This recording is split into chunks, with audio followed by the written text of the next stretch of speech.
নমস্কার, আমি দেবজ্যোতি। কলকাতা টিভির ডিজিটালে আপনাদের সকলকে স্বাগত জানাই।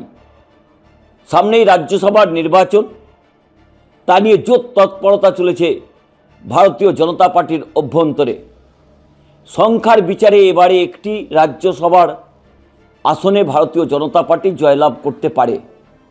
সেই জায়গাতে জোর জল্পনা চলছে কে যাবেন রাজ্যসভায়, মিঠুন চক্রবর্তী, রাহুল সিনহা নাকি অন্য কেউ।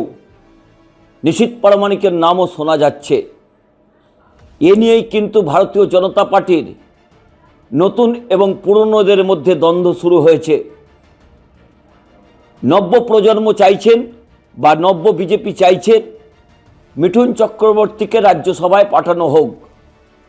অন্যদিকে ভারতীয় জনতা পার্টির আদি নেতারা বলতে চাইছেন যে রাহুল সিনহা ভারতীয় জনতা পার্টিতে বহুদিন ধরে রয়েছেন, সেই অর্থে তার সংসদীয় রাজনীতিতে অভিজ্ঞতা না থাকলেও বহুদিন ধরে তিনি রাজনীতি করছেন। ভারতীয় জনতা পার্টির রাজ্য নেতৃত্বের তিনি সভাপতি ছিলেন। সেই জায়গাতেই রাহুল সিনহাকে রাজ্যসভায় পাঠানো হোক। আরও একটি অংশ নিশীথ প্রামাণিকের হয়েও কথা বলছেন। এই আদি এবং নব্যের দ্বন্দ্ব নতুন করে ভারতীয় রাজ্য বিজেপির মধ্যে একটা নতুন জল্পনা তৈরি করেছে।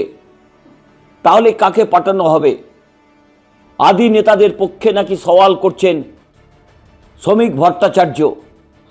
তবে শ্রমিক ভট্টাচার্য সংবাদ মাধ্যমে জানিয়েছেন এ নিয়ে কোনো আলোচনা হয়নি, অতি দ্রুত সেই আলোচনা হবে। কারণ রাজ্য রাজনীতির অভিজ্ঞতা রয়েছে রাহুল সিনহার। তিনি বাংলা এবং হিন্দি সমানভাবে বলতে নাকি পারেন, তাই তাকে রাজনৈতিক অভিজ্ঞতা এবং পুরনো আদি নেতা হিসেবে পরিচিত, তাই তাকে রাজ্যসভায় পাঠানো হোক। অন্য একটি অংশ, বিশেষ করে যারা দলবদল করে ভারতীয় জনতা পার্টিতে গেছেন, তারা চাইছেন রাহুল সিনহা নয়, মিঠুন চক্রবর্তী।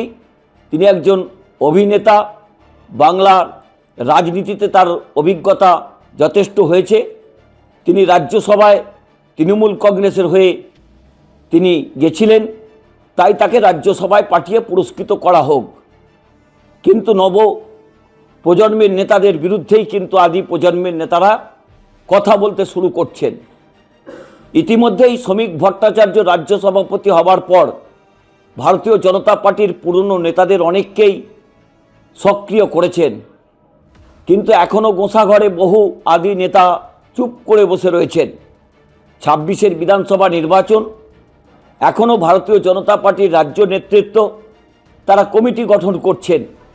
তার থেকেই বোঝা যাচ্ছে ভারতীয় জনতা পার্টির রাজ্য রাজনীতির সংগঠন কতটা দুর্বল।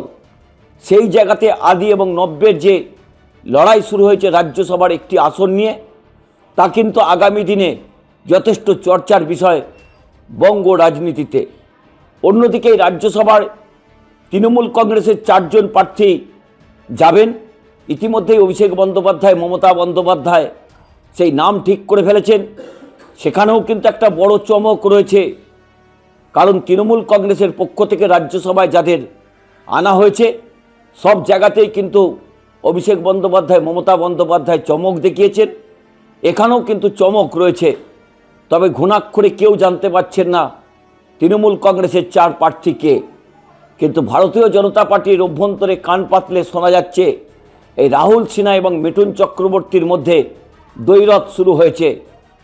আদি নেতারা চাইছেন রাহুল সিনহাকে, আর নতুন প্রজন্মের নেতারা, বিশেষ করে শুভেন্দু অধিকারীর মতো যারা তৃণমূল কংগ্রেস থেকে ভারতীয় জনতা পার্টিতে গেছেন, তারা মিঠুন চক্রবর্তীর হয়ে সওয়াল করছেন। তাই আগামী দিনের বঙ্গ রাজনীতিতে কে যাবেন রাজ্যসভায় তা কিন্তু লাখ টাকার প্রশ্ন। এই রকমই প্রতিটি খবরের গুরুত্বপূর্ণ আপডেট পেতে কলকাতা টিভির ডিজিটালে চোখ রাখুন। কলকাতা টিভি, রাত দিন 7 দিন।